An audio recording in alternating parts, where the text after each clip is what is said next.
चलिए जानते हैं बिहार के हर जिला हर क्षेत्र की फटाफट बड़ी खबरों को केवल 10 मिनट में। तो वीडियो को लाइक करके चैनल को सब्सक्राइब जरूर कर दें। बिहार के लाखों महिलाओं के बैंक खाते में भेजे गए महिला रोजगार योजना के तहत 50,000 रुपए की दूसरी किस्त। यह पैसा महिलाओं को आत्मसम्मान और रोजगार बढ़ाने के लिए दिया गया था कि मरना है। इस पेज को लेकर अपने रोजगार को आगे बढ़ा सकते हैं। जिनके भी खाते में ई-केवाईसी नहीं होंगे उनके बैंक खाते में नहीं आएंगे पैसे। नए साल में बिहार सरकार की ओर से सख्त गाइडलाइन जारी कर दिया गया है। जिनके भी घर में 2 पहिया वाहन या 4 पहिया वाहन है और जिनकी पारिवारिक सालाना इनकम 1,20,000 रुपए से ऊपर है, उन सभी का नाम राशन कार्ड से काट दिया जाएगा। और पूरे बिहार में लगभग 10 लाख फर्जी राशन कार्ड पे गए हैं। कुल मिलाकर बिहार के 38 जिलों से 50 लाख से भी ऊपर राशन कार्ड धारी के नाम काटे जाएंगे। सीएम नीतीश कुमार की समृद्धि यात्रा के बीच ब्लास्ट की घटना से सीवान में हड़कंप मच गया। एक व्यक्ति की मौत हो गई। घटना हुसैनगंज थाना इलाके की है। पुलिस मौके पर पहुंच गई है। तेज प्रताप यादव ने राहुल गांधी पर गांधीवाद और उनकी जीवन शैली को लेकर तीखा हमला बोला।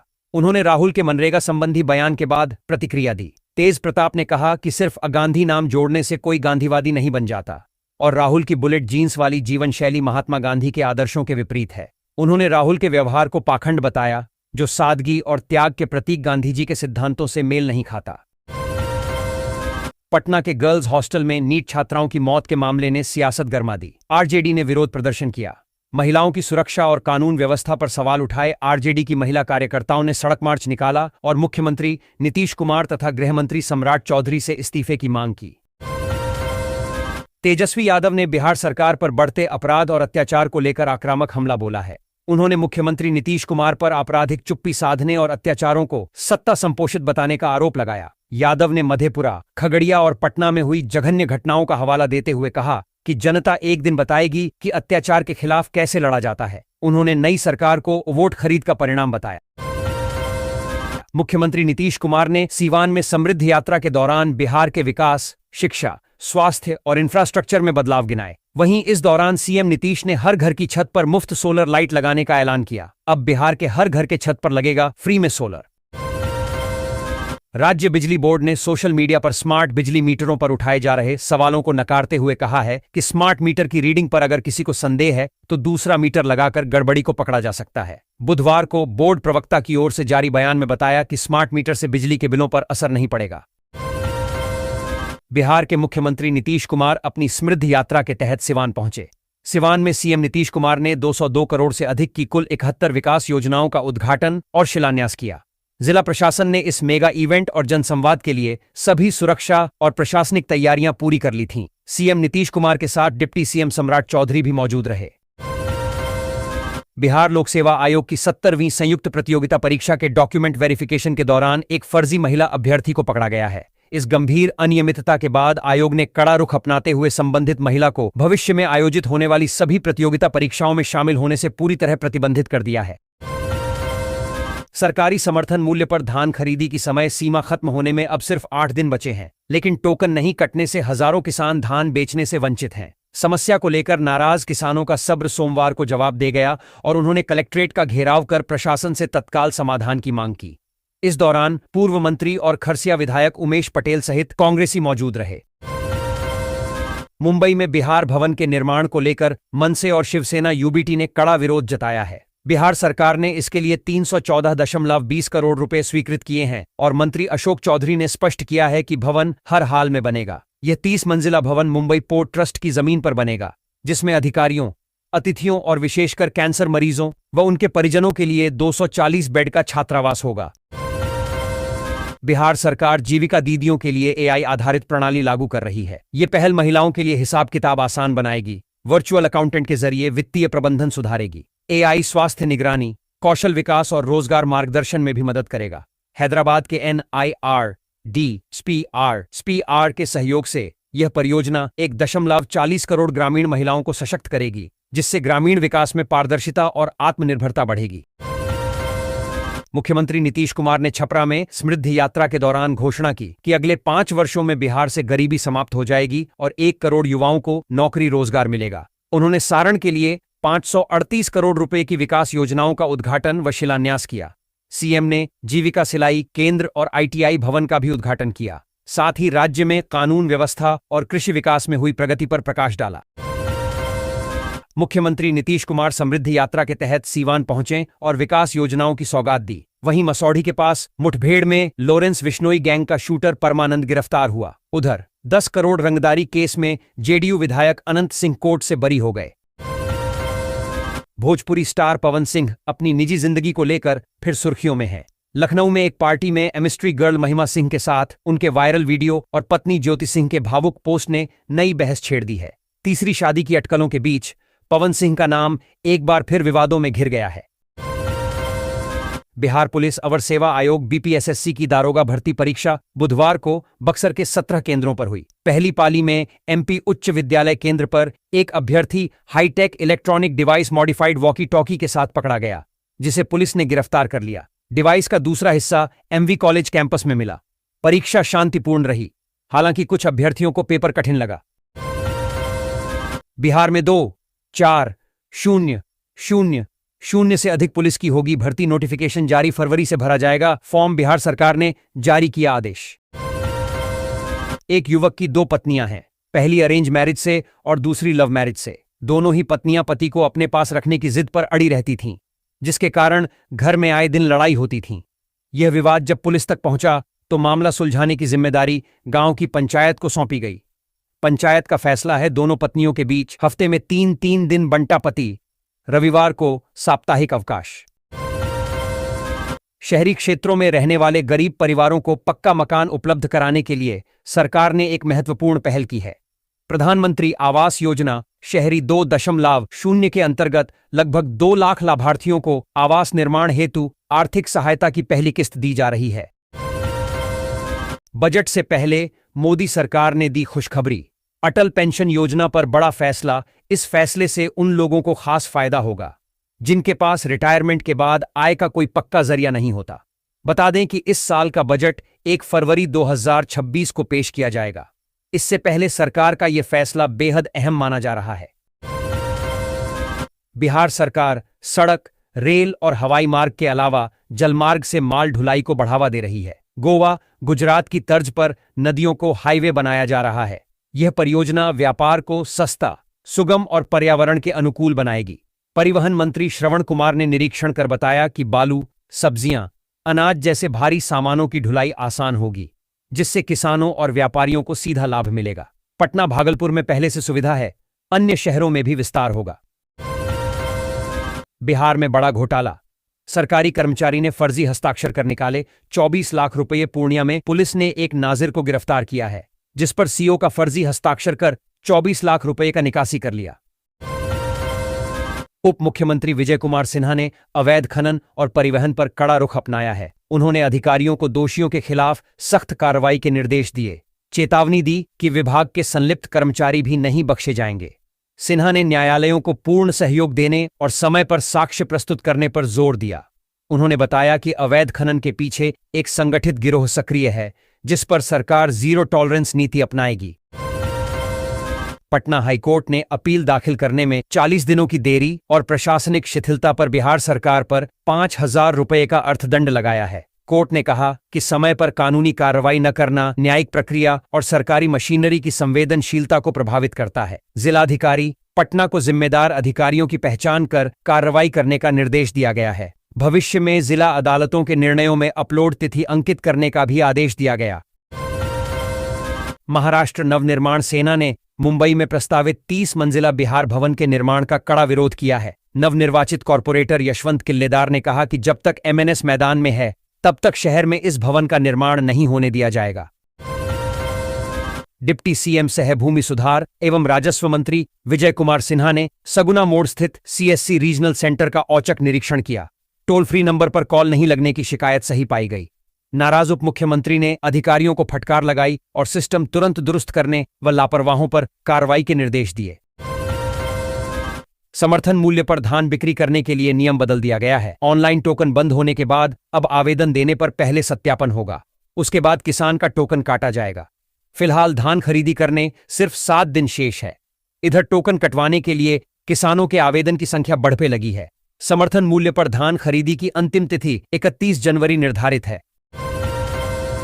सहरसा के बरियाही में 36.99 करोड़ की लागत से अत्याधुनिक रीजनल होमगार्ड प्रशिक्षण केंद्र और प्रमंडलीय व जिला समादेष्टा कार्यालय बनेगा। मुख्यमंत्री नीतीश कुमार अपनी समृद्धि यात्रा के दौरान इसका शिलान्यास करेंगे। यह केंद्र 15 एकड़ भूमि पर बनेगा, जिसमें पुरुषों के साथ अब महिलाओं को भी प्रशिक्षण मिलेगा। इसकी क्षमता 300 पुरुष और 100 महिला जवानों की होगी, जिससे प्रशिक्षणार्थियों को लाभ मिलेगा। चरपोखरी में आरा सासाराम स्टेट हाईवे किनारे जी रामजी योजना के तहत मार्ट का निर्माण शुरू हो गया है। इससे अमोरजा और चरपोखरी बाजार में अतिक्रमण हटेगा और जाम की समस्या से निजात मिलेगी। मनरेगा के तहत पहले चरण में 8 शेड बन रहे हैं, जो फुटपाथी दुकानदारों को स्थायी जगह देंगे। यह पहल सरकारी जमीन के उपयोग और क्षेत्र के समग्र विकास में सहायक होगी। पटना में बच्चे के जन्म पर मांगा 1 लाख रुपये नेग, मना करने पर किन्नर के साथ आए युवकों ने मार दी गोली। पटना सिटी के शिक्षक कॉलोनी में बच्चे के जन्म पर नेग को लेकर हुए विवाद में एक महिला काजल कुमारी को गोली मार दी गई। मंगलामुखी पक्ष के बाइक सवार बदमाशों ने यह वारदात की, जब परिवार ने 1 लाख रुपए की मांग के बदले 11,000 रुपए दिए।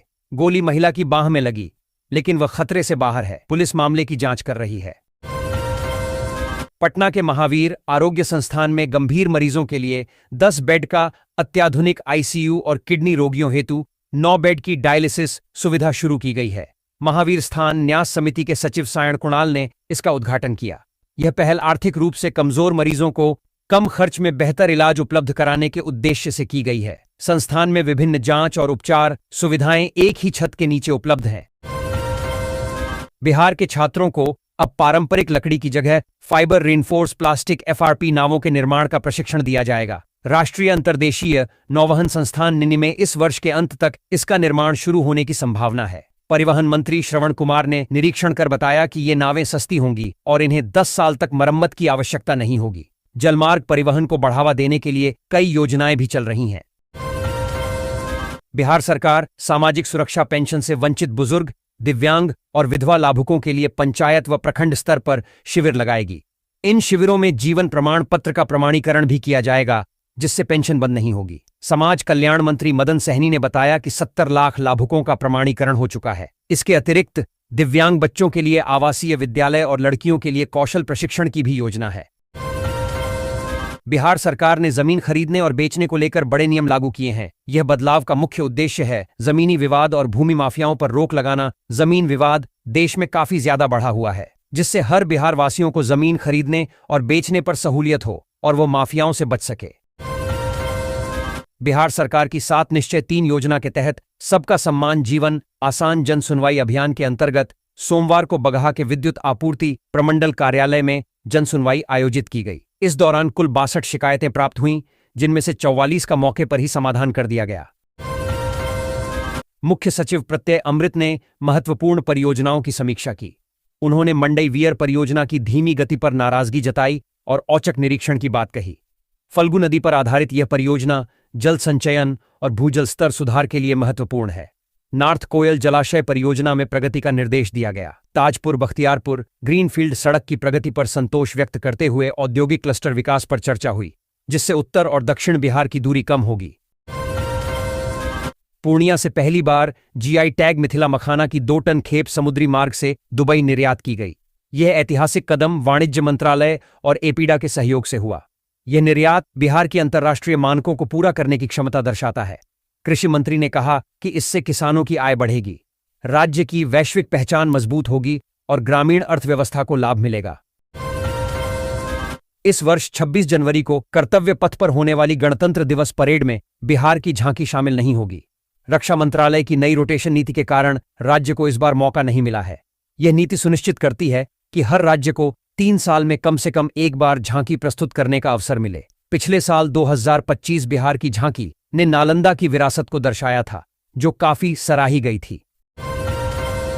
पटना में सोना चांदी की कीमतों में लगातार वृद्धि से शादी विवाह का बजट बिगड़ गया है। बिछिया और पायल जैसे आभूषणों के दाम 2 से 3 गुना बढ़ गए हैं। ग्राहक अब अग्रिम भुगतान करके भाव लॉक करा रहे हैं ताकि बढ़ती कीमतों से बच सकें।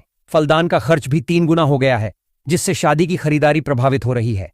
आयुर्वेदिक दवाओं पर भी इसका असर दिख रहा है। बिहार पीएचईडी ग्रामीण क्षेत्रों में 1.20 लाख से अधिक जलापूर्ति योजनाओं के पानी की गुणवत्ता जांचेगा। इसका उद्देश्य रासायनिक और बैक्टीरियल प्रदूषण की पहचान कर शुद्ध पेयजल उपलब्ध कराना है। आर्सेनिक, फ्लोराइड और आयरन जैसे प्रदूषकों की जांच की जाएगी।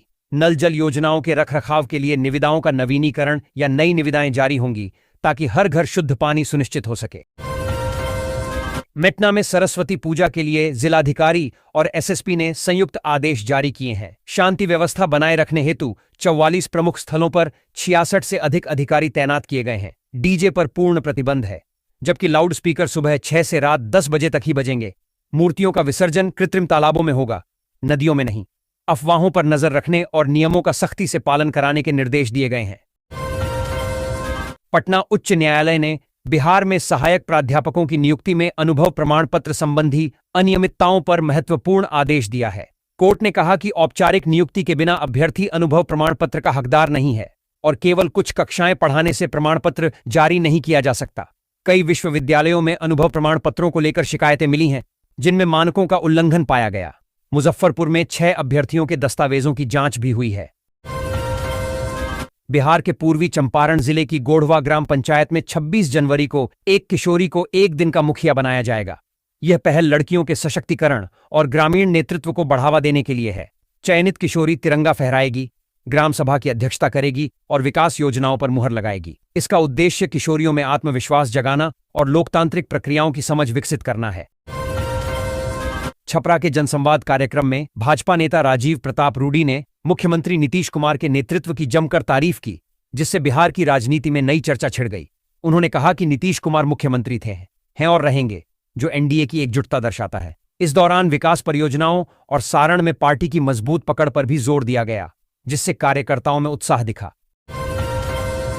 सारण में आयोजित समृद्धि यात्रा के मंच पर एक दिलचस्प राजनीतिक तस्वीर देखने को मिली। मुख्यमंत्री नीतीश कुमार की मौजूदगी में आयोजित इस कार्यक्रम में सारण के सांसद और पूर्व केंद्रीय मंत्री राजीव प्रताप रूडी ने जहां एक ओर बिहार के बुनियादी ढांचे में सुधार के लिए मुख्यमंत्री की जमकर सराहना की, वहीं दूसरी ओर कोसी की त्रासदी और राजनीतिक उपेक्षा को लेकर उनका दर्द भी सार्वजनिक रूप से छलक गया। बिहार में 26 जनवरी से पंचायत स्तर पर राजस्व महाअभियान शुरू हो रहा है। उप मुख्यमंत्री विजय कुमार सिन्हा ने बताया कि इसका उद्देश्य पिछले वर्ष के 46 लाख आवेदनों का निपटारा करना है, जिसमें 40 लाख परिमार्जन से संबंधित हैं। विवादित मामलों का मौके पर ही समाधान होगा, जबकि अविवादित मामले जिला मुख्यालय में निपटाए जाएंगे। 31 मार्च तक सभी आवेदन निपटाने का लक्ष्य है, जिससे भूमि अभिलेख अपडेट होंगे। बिहार राज्य पथ परिवहन निगम पटना समेत राज्य के शहरों से दिल्ली और हरियाणा के लिए पीपीपी मोड पर बसें चलाएगा। वाहन मालिकों से 10 फरवरी तक आवेदन आमंत्रित किए गए हैं। निगम को 7% राजस्व हिस्सेदारी मिलेगी और परिचालन अवधि 5 साल होगी। बसों में मोबाइल चार्जर, जीपीएस, आपातकालीन द्वार जैसी सुविधाएं अनिवार्य होंगी, जिसमें आधुनिक मॉडल को प्राथमिकता दी जाएगी। बिहार कांग्रेस के विधायकों और वरिष्ठ नेताओं को दल बदल की अटकलों के बीच 23 जनवरी को दिल्ली बुलाया गया है। राहुल गांधी और मल्लिकार्जुन खड़गे सीधे संवाद कर उनकी नाराजगी और संगठनात्मक समस्याओं को समझेंगे। बैठक में विधायक दल के नेता का चुनाव और आगामी विधानसभा सत्र की रणनीति पर भी चर्चा होगी। इसका उद्देश्य बिहार कांग्रेस को मजबूत करना और भविष्य की दिशा तय करना है।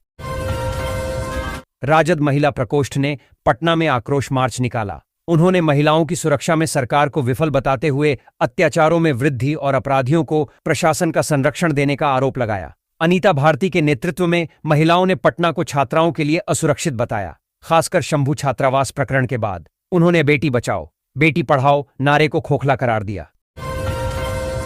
मुख्यमंत्री नीतीश कुमार के प्रस्तावित दरभंगा आगमन को लेकर शहर के दिल्ली मोड़ स्थित बस स्टैंड को अत्याधुनिक रूप देने की कवायद तेज कर दी गई है। लंबे समय से प्रतीक्षित इस महत्वाकांक्षी परियोजना के तहत बस स्टैंड के आधुनिकीकरण की दिशा में अब जमीनी स्तर पर काम शुरू हो चुका है।